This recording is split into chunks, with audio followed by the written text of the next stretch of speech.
أفحسب الذين كفروا أن يتخذوا عبادي من دوني أولياء إنا أعتدنا جهنم للكافرين نزلا قل هل ننبئكم بالأخسرين أعمالا الذين ضل سعيهم في الحياة الدنيا وهم يحسبون أنهم يحسنون صنعا أولئك الذين كفروا بآيات ربهم ولقائه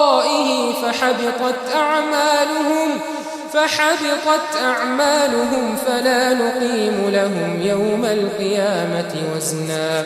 ذلك جزاؤهم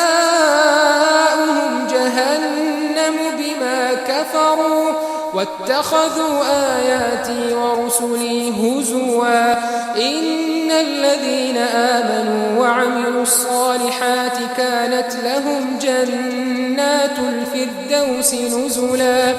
خالدين فيها لا يبغون عنها حولا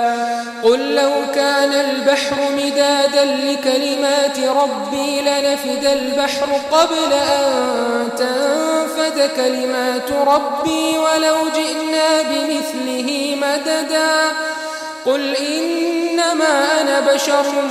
مثلكم يوحى إلي أنما إلهكم إله واحد فمن كان يرجو لقاء ربه فليعمل عملا صالحا ولا يشرك بعبادة ربه أحدا.